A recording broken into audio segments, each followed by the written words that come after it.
This episode of the Balanced Brain podcast contains themes of suicide, child abuse, and sexual violence.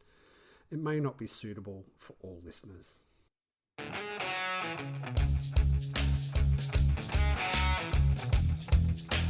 This is a Balanced Brain podcast with your hosts, Melanie Nicholson and Sean Clift. Welcome back to the Balanced Brain podcast. My name's Sean Clift, and I'm joined again by my good friend and co-host, Melanie Nicholson. Melanie, how are you? Welcome back. Another year. It's our first episode of 2023.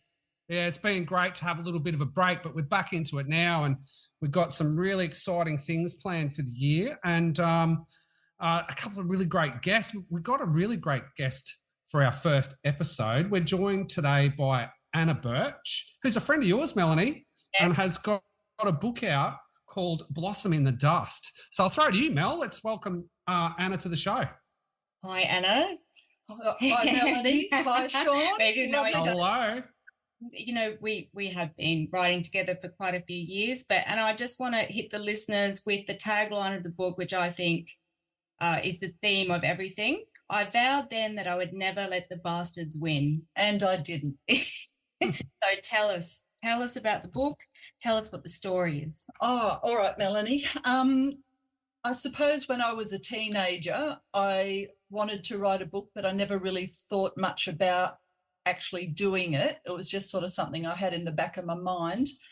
And then as I've, become an adult and gotten my act together, I was thinking about writing a book, and as life happens, I was sitting on the computer and across Facebook an ad came for a writing class in Newcastle. So I thought, that's for tutors. So I thought I'll go and do that. And it was really the impetus for me to write the book.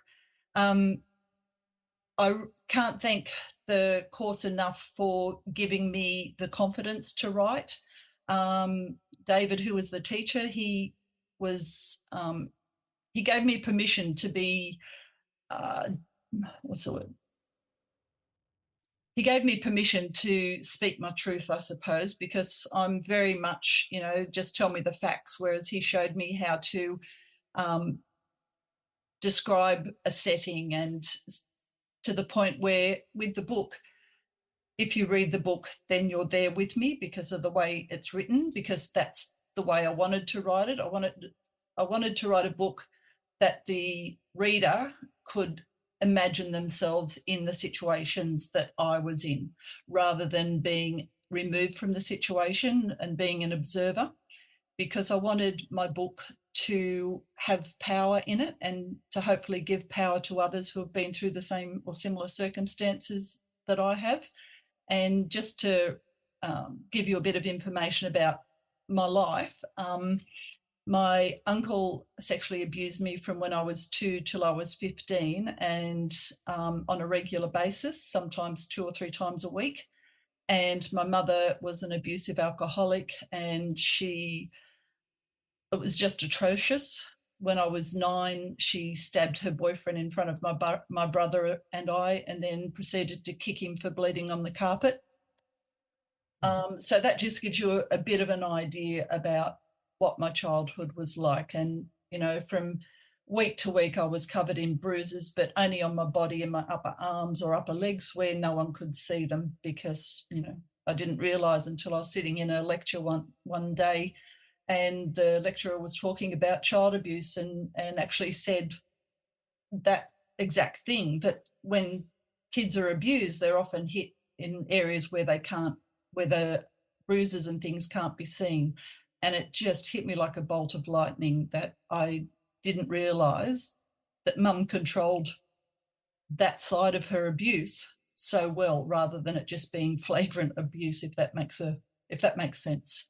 And it was also during, the 60s and 70s, where a lot of that was actually even hidden in the community. So people turned a blind eye, and that, in the book there may have been witnesses. There probably were witnesses, but they closed the door behind them so they didn't hear anything. And I think that was really, and it's still not really out in the open, but it's a much more. But back then there was kind of this veneer of this idyllic life in the 60s and 70s, but behind closed doors, I think that's what struck out to me the most, and that is, what was going on. Yeah, people ignored it. I think the mantra of families and communities was what happens behind closed doors stayed behind closed door, and it was nobody else's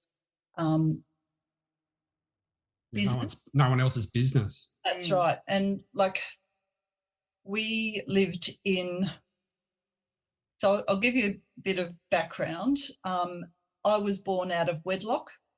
My mother and my biological father and my brother lived in Broken Hill.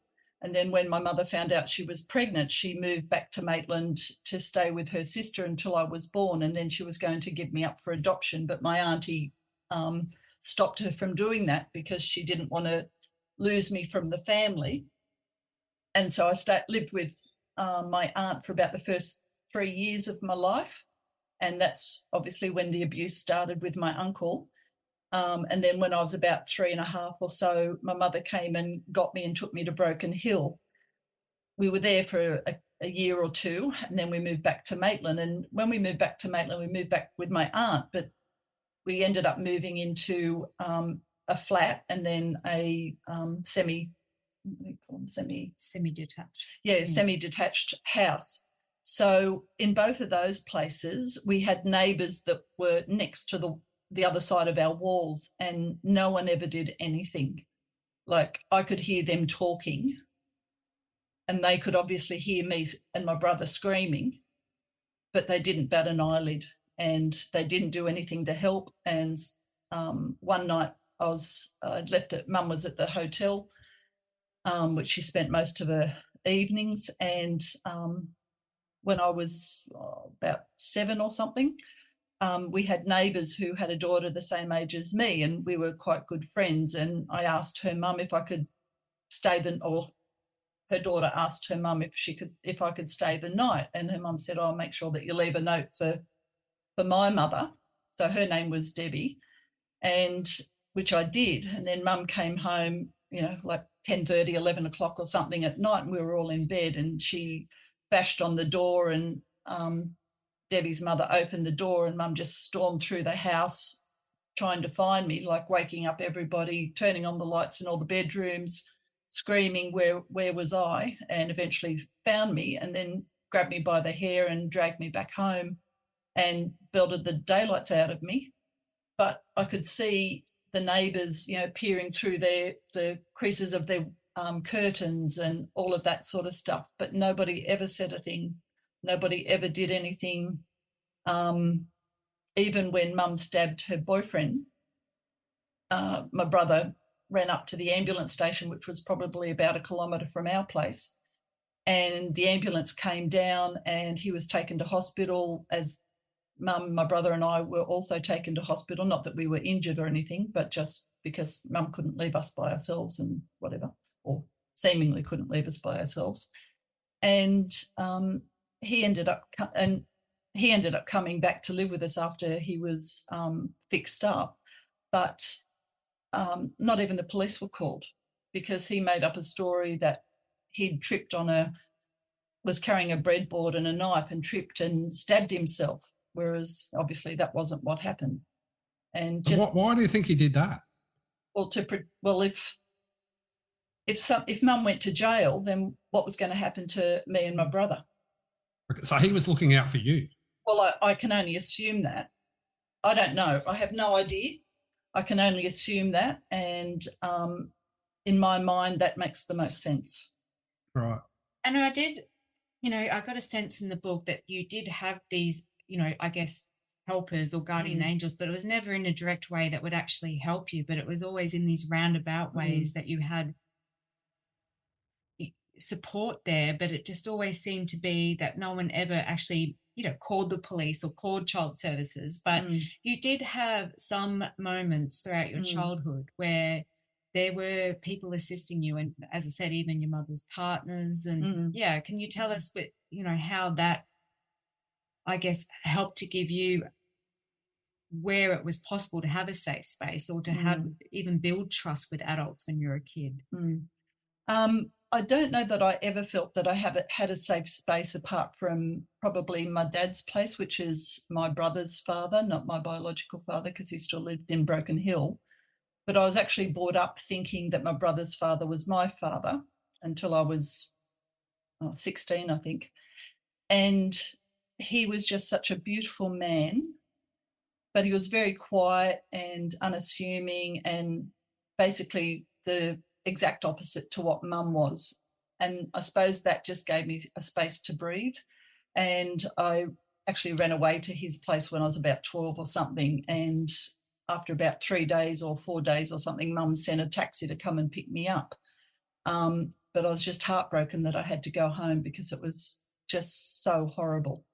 I can't, I say it's horrible, but I cannot begin to really express how hard it was. It was just terrible. What's quite amazing to me, Anna, is that you ended up being a police officer. I did. So can you tell us a bit about that and why did you become a police officer?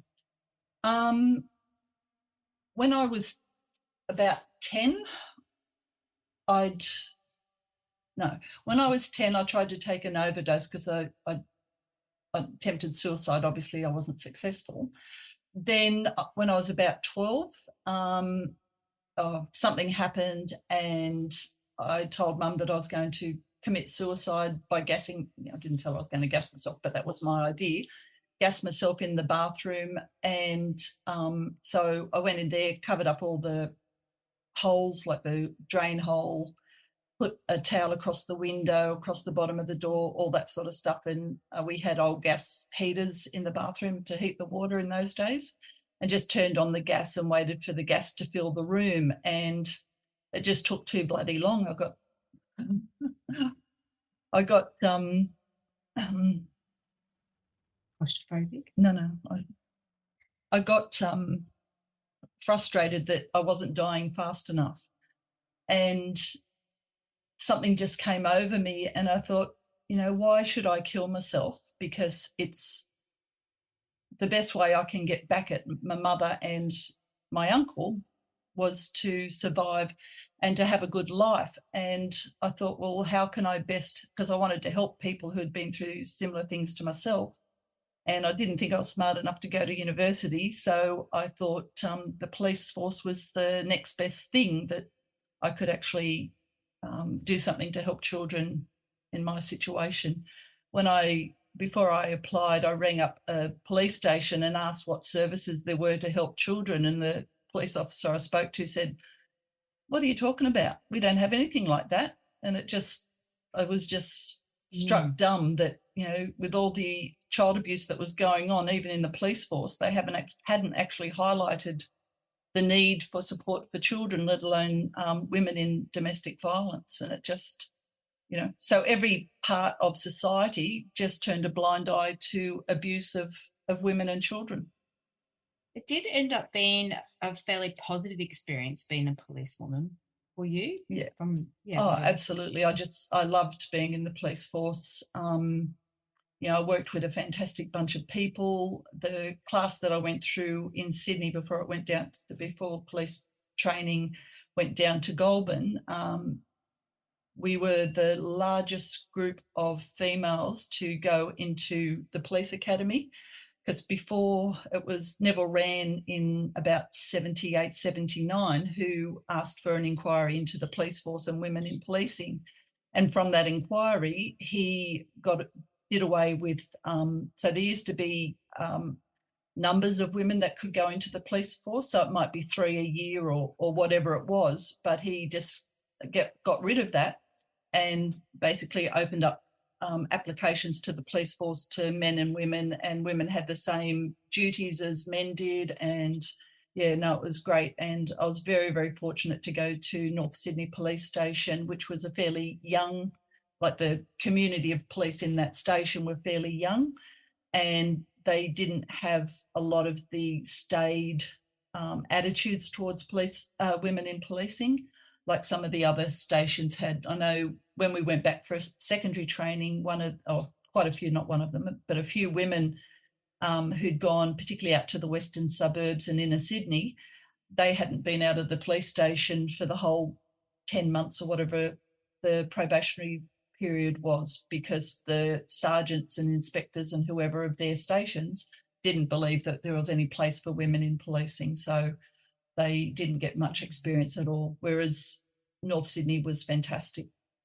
And you would have obviously dealt with then as a police, even though you say there was no interest in it, you would have come across it. So how did that trigger you when you were doing your policing work? You would have come across situations of child abuse and... Not as much as you would expect. Certainly not in North Sydney, because it's, if it happens, it's very well hidden. But we did back in those days, because there was not many women in the police force, we had what we called the rape cars. So there was one for the north and eastern suburbs, and there was another car for west and south Sydney. So I was in the north and east, and one night, just to tell you a little story, one night we were driving down George Street in Sydney, and this is about 1:30, 2 o'clock in the morning, and we saw two young girls. One was about 10, and I think the other one was about 8 or 8 and 6, something like that. They were very, very young, and they're dressed up in their mother's clothes, and, just bait for any man who had other ideas. And they were walking past a group of bikies who had their motorbikes lined up, and they were at the pub and whatever, and some of the bikies were making lewd comments about these two young girls. And anyway, we picked them up, and the older girl was very worldly for her age, and we tried to, we said, "Where do you live?" And she said, "The suburb." Okay, whereabouts in the suburb? Just trying to get the information out of her as to where what her actual address was. She told us a furphy, but within close to where she actually did live, and we went down this little laneway at the back of her place, and she and so there was myself, another female officer, and a male officer. And the male officer said, "Well, I'll go home because I want to talk to your mother about the situation," because the older girl had told us that her mother was asleep and she didn't worry about them being out at night, and had given them money to go to the movies and all this sort of stuff. Anyway, the policeman, he walked with them. They had to actually jump over a paling fence at the back of their house, climb in through the laundry window to get into the house. And so Todd went with them, of course, and he walked through their house, and the mother was nowhere to be seen. So these two young girls were walking the streets all hours of the night, and the mother was nowhere to be seen. So we ended up taking them to there was a house in the eastern suburbs where, if kids were taken off their families, then they could go there until docs found somewhere further for them to stay, or until they returned to their parents. But these girls are just, ever since that night, I've often wondered whatever happened to them, because, for young girls to be on the street at such a young age, it didn't augur well for their future. It was just heart-wrenching. So then, Anna, you pivoted into nursing, and docs in between. So then why did you become a nurse? I never wanted to be a nurse, but after so I left the police force because I was pregnant, and my ex-husband and I split up when I was 8 months pregnant, because he'd met somebody else. And so I came back up to Maitland to live with Mum and the partner she had at the time, who was also a beautiful man. And I went to uni and did social welfare, still thinking about, looking after kids and stuff, but there weren't many jobs around at the time. So I ended up getting into docs, and I was there for 12 years before I got quite burnt out. And my brother had died a few years before from lung cancer. And when I was getting burnt out and realised I had to do something else, because it was just, I just couldn't keep going in docs. I better clarify there. With docs, I worked with people with disabilities, not young children. But after 12 years of working with docs, I had to retrain. So thinking about my brother, I thought that I'd like to be a palliative care nurse. So I went to uni and did nursing to become, with the sole purpose of becoming a palliative care nurse, which I did for about 13 years and absolutely loved it. So, Anna, you've been through some unbelievable challenges and extremely stressful periods in your life. What's some of the things that you did to cope and get through? As a child, you disconnect. Right. And I lived the vast majority of my life from when I was 8 years old to probably 50, just being disconnected from self. So it was like I was watching myself live my life, but not actually being involved in that, if that makes sense, because that's the only way I could cope. And right. Yeah, so that was the only way I could really cope, because I didn't have to think about it. I just kept putting one foot in front of the other and did the best I could. and how did that work where you've got two sons, and how did that impact on your parenting? Particularly for my eldest son. So it was his dad who left me when I was 8 months pregnant. Particularly for him, because I was so disconnected, I didn't have any feelings except probably for rage and hatred. And for my eldest son, I had to learn how to love him. Like, most mothers say, as soon as I saw the baby, I was instantly in love and all those sorts of things. And I really but probably knew there was something seriously wrong with me, that I didn't feel love. I didn't feel anything for him. He was the most beautiful, perfect child, baby, child, adolescent, adult. I'm just so fortunate. But I had to learn how to love him. I had to watch. So what I really did is I watched Friends. So really, because of one friend that I had at school, that if I hadn't met her, I really don't know where I would have ended up, because of the level of rage and hatred that I had within me. I could easily have become a sociopath, and I was probably bordering on that. In all honesty, I was probably bordering on that throughout my adolescence and early adulthood. If I'd met the wrong person, I could easily have gone down that road. But as it was...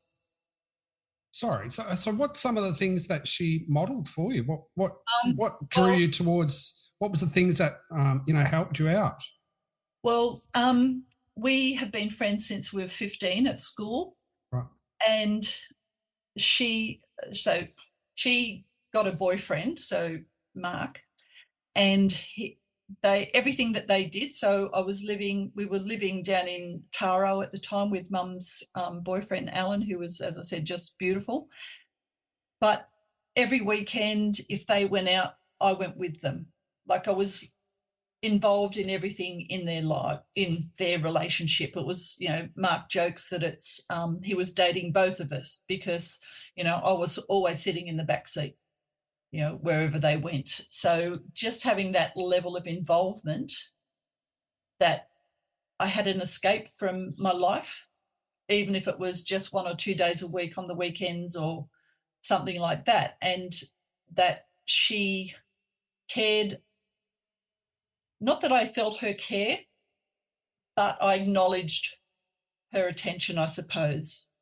And, I suppose on some level, not that it was a conscious level, but on some level, I thought, well, maybe I'm not as not as useless, not as horrible, not as, whatever the thoughts were I had about myself. Maybe I wasn't worthy of the hatred that my mother had for me. And, on some subconscious level, I'm not really, to be honest, I don't know. All I know is that her friendship was a turning point for my life. And as far as my children are concerned, with my eldest son, she'd had a baby about 18 months before me. And then, funnily enough, she rang me when I was living in Sydney and said, "Oh, guess what? I'm pregnant." And I said, "Yeah, so am I." And we're both due on Valentine's Day. So, but I ended up having a miscarriage, and then I subsequently had my eldest son. And just watching how she was a mother and how she showed care to her children, what she did with them, all of this sort of stuff. But also, as funny as it might seem, I watched a lot of TV shows like The Partridge Family, Brady Bunch, My Three Sons, any of those sorts of shows, because I knew I didn't want to be the mother. When faced with being a mother, I knew I didn't want to be the mother that my mother was to me. So because I hadn't experienced what mothering was actually like, or how it felt, I had to learn how to do that. And even though I didn't feel it towards my children, or towards my eldest one particularly, I just went through the motions, and just over time, repeat. It all started to sit within me, and love for my child started to blossom, and the care of my children, of my son, started to blossom, and I just wanted to spend as much time as I possibly could with him. But having said that, in answer to your question, Melanie, is that as they got older, because I was so hurt as a child, I didn't want my children to be hurt. So I was probably overprotective. Not probably, I was overprotective. And my kids didn't like it very much, because, it was always, well, Johnny's parents are letting him do this, or, how kids are. And I just said, well, I don't care. And if they were going to someone's place, because I was so panicked, like I lived in panic most of my children's lives until they were adults, but I was so panicked that someone would hurt them, that if they're going to a friend's place, what's the friend going to? What's the phone number? I'd make sure I rang the parent and say, my son's coming to your place. When do you want me to pick them up? Just to be involved in that side of things. But really the main reason I was doing that is because if anyone had an idea of hurting my children, they would know that how involved I was with my children, that I wouldn't let anything rest if anything happened to them. So it was like a warning signal to the prospective parents or whoever was in the household. So, and as I said, my kids didn't like it very much, but both of them as adults have said that they get it now. Yeah. Why I was so overprotective of them, but not so much that they get it based on my childhood, because they said that before they really knew anything about my childhood, but just the fact that I cared enough to do those things, even though they didn't like it. Yeah. It's amazing that, that experience of learning love, because you had no model at all when you were growing up. Yeah. And it's an interesting thing to sort of share like your thoughts, that you could actually develop that love after learning it from other role models, a friend or from a TV show. I find that fascinating. Mm. And obviously, in the book, spirituality played a part. It sounds later in life, because you said to 50, but particularly paganism, which is a spiritual practice. Can you tell us a bit about that and how that helped heal in the later years, and what importance that has for you? Yeah. It all sort of started when I was about 10 onwards. I'm not really sure of the time, but from about that age. We moved from Maitland up to Rutherford and lived near the abattoir there. And I would have lots of dreams. Most of them were absolute nightmares. And, I couldn't get any peace in the daytime and I didn't get any peace at night. So, sort of 24 hours of abuse, self-inflicted and not. But sometimes I dreamt about a really powerful light that I couldn't really look at. But it was a white light. So it's like looking at the sun and not being able to see, having to keep looking away. And I don't know, that just sat with me, that there was something more out there. And then I started having dreams about, well, they weren't angels, they were just beings, and the support of that.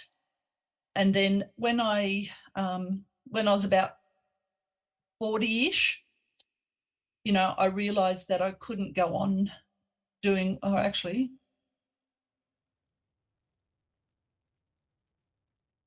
so I was about 30.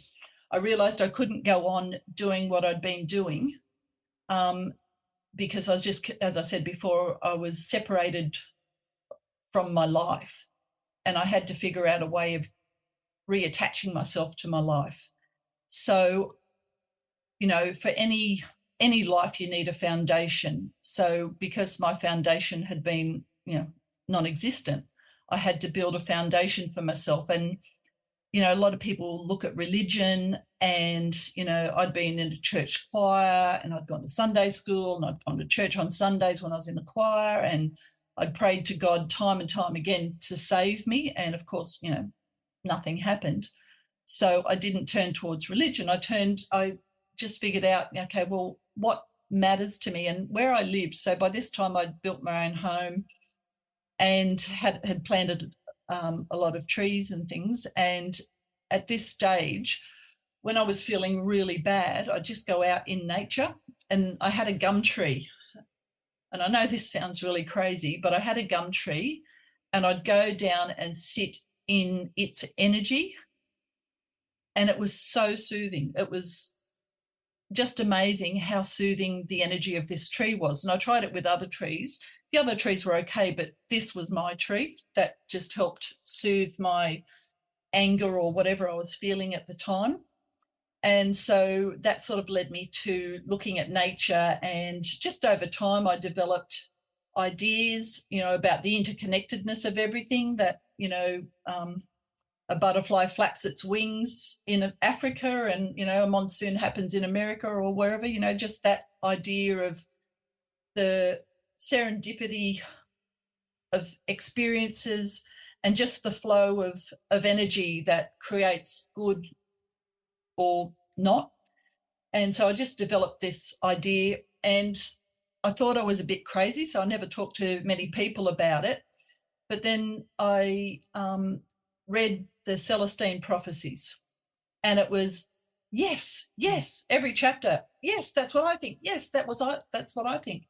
And it just reinforced in me that I wasn't crazy for having built this framework to build my life on, but that it was actually real as well, or at least other people thought. Well, it's absolutely real. I mean, there's a spiritual component of it, but I mean, the fact is that nature is all interconnected. So, I mean, that's not anything crazy at all. So, like anyone would say, spending time in nature really does ground you. It really does help with depression. It helps with anxiety. It helps clear your mind. It helps get good oxygen through your body. I think that the interconnectedness is all part of it as well, definitely. Yeah, but my headspace back then, it's not like now. I totally agree with you, but at the time, I could hardly think outside, what I was doing at that time, because I'm still separated from myself, right?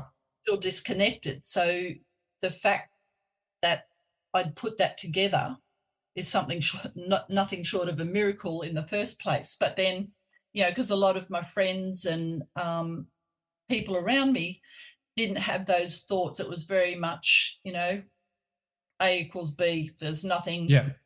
Nothing. So do you think that time in nature helped you reconnect? Well, it was part of my process. Yep. Yeah, because I live on land now, and when I built my house, it was on, you know, like half an acre, which isn't a lot, but it's certainly more than what most people have. And I faced my house down my block of land rather than the street, so that I couldn't see people particularly. And I built gardens in the front, and I planted heaps of trees. Like I had about 40 odd trees in my front yard. Just having that nature around me did so much for my headspace. It was miraculous. But it's not something that I thought, I will go and, you know, plant trees and that's going to help my mental health. It's just something, you know, it's about that connectedness. I just knew that I had to do it on whatever level, spiritual level, soul level, whatever. I just knew that I had to do it.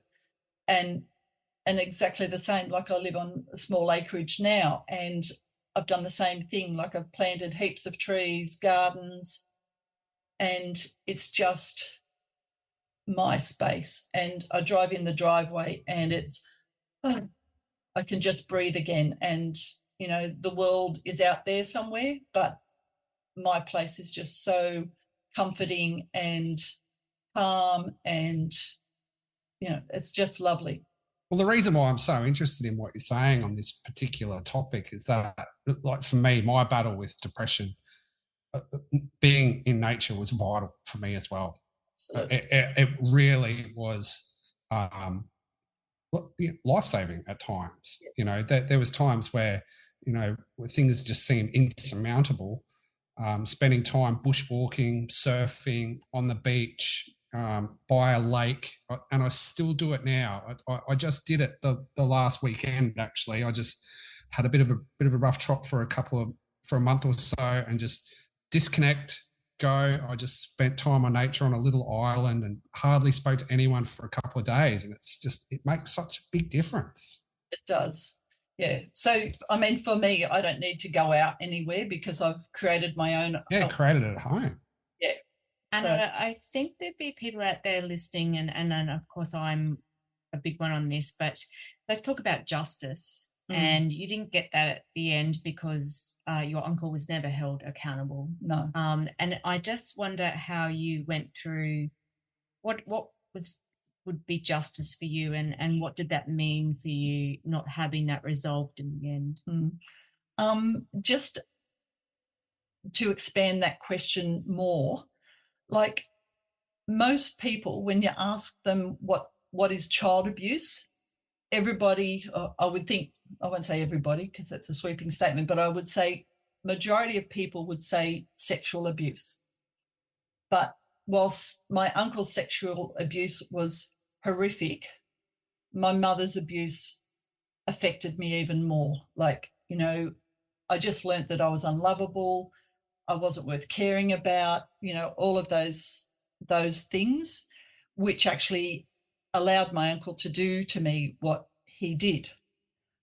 Because your mother didn't protect you. No, nobody protected me. But it's not just that. It's that, you know, the beatings, and like when I was 4 years old, my brother and I were in Broken Hill, and my brother and I and some friends had gone to the pool, and like I'm 4 years old at this stage. So the other two friends, the younger daughter, they were two girls, the younger daughter was my age and the older girl was my brother's age. And we went to the pool, and I think someone must have stolen my sandals, and my brother gave me his thongs to wear home because it's like summer in Broken Hill. So you can imagine how hot it was. And like the road is, you know, you got mirages all over the road from the, you know, the heat and everything. And when we got home and Mum saw that I didn't have my sandals, she made me walk back to the pool, which was over 1 kilometre, in the middle of the road with no shoes on. So just those sorts of things, you know, imagine what that does to a child's view of themselves, that your mother, who is supposed to love you, care about you, protect you, I worship my kids, so I would go so far as to say your mother's supposed to worship you, that she just did not care about me in the least. And I would go so far as to say she hated me. So in answer to your question, Melanie, I never got any satisfaction from mum or from my uncle. So, if you look at karma, my uncle died of cancer, and his wife died of cancer about 6 months after he did. My mother, my mother never took responsibility for her actions. She never acknowledged what she'd done. She never believed. Like, I went and talked to her one day about it, and I took my brother for support, and for support for her, I might add, that, I knew I wouldn't be able to stay with her, and I thought she would be upset after I spoke to her. But my brother didn't even last the distance with the conversation. He took off. And he How slept. old were you? That was a bit later, wasn't it? Oh, that's as an adult. As an adult, yeah. Yeah. Yeah. So that would have been about 95. Yeah. So, so my brother, and I also, in this conversation, I told my mother about my uncle as well. And she said to me, I thought he'd done something, but I thought he'd only done that once or twice rather than for, 13 years. And she never accepted, and I said, about her behaviour towards myself and also my brother, but I couldn't speak for him. That's his journey to do with what he wants. But my brother walked out, slammed the gauze door, and all my mother had to say was yelling at him, if you've damaged my gauze door, you're going to have to pay for it. And this is after I told her about the abuse I suffered at the hands of my uncle and the abuse I'd suffered at her hands. That was all she was worried about, was the bloody gauze door. So, I didn't get any compensation, spiritual, emotional, or anything with either of them. But, the part of healing, and the thing is, when you've been through something like that, as I said, I was filled with rage and hatred for both of them and for myself. But eventually, I think with the idea of, building my framework and going through the motions and learning how to be and those sorts of things, somewhere along the line, and I wasn't even aware of it happening until, sometime down the track, I thought, I don't care about that. I don't feel any hatred towards mum anymore, and I don't feel any hatred towards my uncle anymore. I've just accepted it. Somewhere along the line, I just accepted that that's what happened to me. But, in saying that, a lot of people say, you have to forgive the perpetrator and all that sort of stuff, which I think is just utter rubbish, because I think it puts too much pressure on the person, the victim or the survivor, to go through that. I think what you need to work towards is saying, yep, this happened. It's in my past. But, for all that I went through, I'm glad it happened. Would I want to go through it again? Hell no. But it's made me the person that I am today. And whilst I still have some sharp edges and some muddy edges, on the whole, I'm happy with who I am. And, it's made me a more compassionate person. It's made me a more caring person. I understand people a lot more than what I might have done otherwise. It's given me so many skills that I may not have had otherwise. Anna, do you think that part of the healing process was finding the relationship with yourself and learning to love yourself? Absolutely. I'm not sure that I really love myself, but certainly I don't hate myself. Okay, great. Which is, is the difference. I'm comfortable with who I am. And I think, that's really all I can hope for. Well, not, I don't know. It's all I can manage, I suppose, is what I'm trying to say. Talking about hope, what's your hopes for the future now? What's the hopes for you? What's the hopes for your children? You know, I'm independent. I own my own home. My children are well adjusted. They've both got great jobs. They've both got lovely girlfriends. They've both got futures that I never imagined for myself, let alone my children. And, you know, I don't have to have hope because I know I've got it covered. great. And I would like to finish that with the last sentence at the back of your book, which is the legacy that you leave for your readers. But most importantly, to each of you have been abused, you have everything you need to change your future. Harness your courage, take the road less travelled. Absolutely. And that's exactly what I've done. You know, with life generally, but particularly with abuse or people who have suffered from abuse, whatever that looks like for them, you know, anywhere you go, you're on a path to somewhere. Even if you choose not to go, you're still on a path to somewhere, wherever that may lead you. And, you know, for my life, as I said before, I could very easily have become a psychopath or a sociopath because of the level of anger and hatred that I had inside of me. But somewhere along the line, as I said, you know, meeting my friend, all of those, and the experience of living my life with her, that changed me on some level. And I decided that I wanted to have a better life for myself than I'd had. And then when I was pregnant, I certainly wanted to have a better life for my children, for my child, than I had. So it's just a matter of saying, you know, thinking to yourself, do I choose this option or do I choose this option? You know, this option takes me wherever it takes me. This option gives me a better future. So I'll take that option. And any decision you make, you need to have an idea of where you want to go with making that decision. You know, do I do drugs because that's going to take me to a life of misery? Do I, you know, pull myself up by the bootstraps, get a job, go to uni, learn a trade, whatever it is? Build a garden. Whatever it is. You know, people don't find themselves drug addicts and people don't find themselves, you know, alcoholics. People don't find themselves, you know, living on the streets particularly.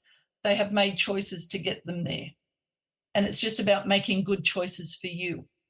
And as Melanie said with that last part of my book, is that you have everything. Every person, regardless of education, regardless of anything, has within them the ability to change their lives.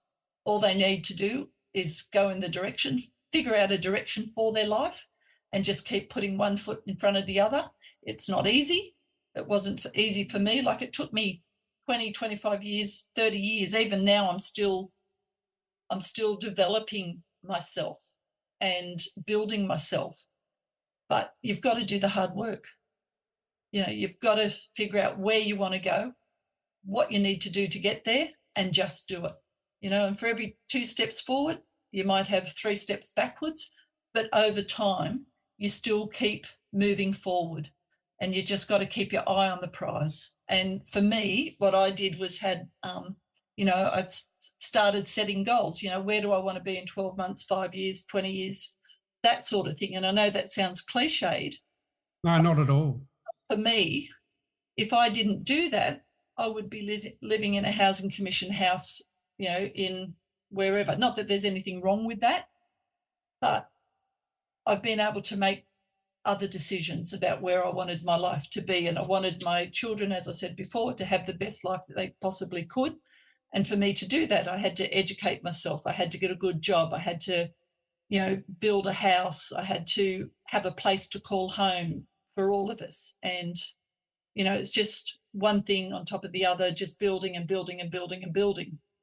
And, you know, my life is right for me. It's not right for everybody, but it's about you having the best life for you and you knowing that you have the capacity to build that life. All right, Anna, that's great words of wisdom, and I think it's a great way to end the episode. Oh, look, it's just been an amazing interview. Thanks for sharing. It must be hard, and I've seen the reviews on the book. Like you said before, I read some of the reviews on the book on the weekend, and everyone, like all the reviews were saying that like they did feel as though they were part of the story, not just an observer. So I think, like your story is incredibly painful, and I really thank you for sharing it with us. So, Anna, where can people get the book? Well, because I self-published, because I did put it out to a few publishers, but, they all sent me the letter, thanks, but no thanks. So in the end, I self-published, and so it's all on print on demand. It is in a few bookshops in the Maitland local area, and it is in a couple of libraries in this area. But if you want to purchase the book, you can purchase through Amazon or any of those sorts of places. You can go into your local bookshop and ask them to order it for you. Or if you live in the Maitland, Newcastle area, I can drop off a copy and even sign it. So just a reminder, it's called Blossom in the Dust by Anna Birch, if anyone's interested in getting it. So on Amazon or talk to your local bookshop, they'll be able to get you a copy. Yeah. Yeah, thank you so much, Anna, for coming on. And I've been with you on the journey of writing, and thank you so much for being so open and honest, and there will be listeners out there who will really connect with your story, and thank you. You're very welcome, and thank you for being on the journey and critiquing my writing as we went along. And thank you very much, Sean. Lovely to meet you. Oh, you too, Anna, you too. Well, thanks everyone for listening. Another great episode. Thanks, Anna, for joining us. Look, talking about goal setting, Melanie and I are developing a product over the next couple of months. We just want to share that now. Melanie, tell us about it.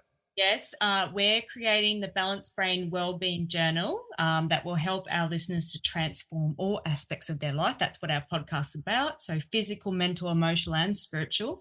We're going to share what's worked for us, as we do in our podcasts, in our healing journey, and give you tips, daily practices and exercises that you can bring into your own lives. And it's a great accountability tool, Sean. So I think it's the great part of the journal, and it's going to have some amazing stuff in there. Great. So we're going to sort of share how that's developing over the next couple of months. I could send on Instagram about what you'd like to see in there, but it's coming out soon. Yeah, great. Look, folks, to help us with the algorithm, don't forget to subscribe to the show. If you're a regular listener, we'd love for you to give us a review. It really helps us get the message out there. It helps us up the rankings, which allows us to share great episodes like this and great information with more people. So subscribe, write a review if you can, share the show with your friends. So thanks, everyone. I'll see you soon, Melanie. Good to meet you, Anna. Yeah. Thank you. You too. Goodbye, everyone. Goodbye, everyone. Bye.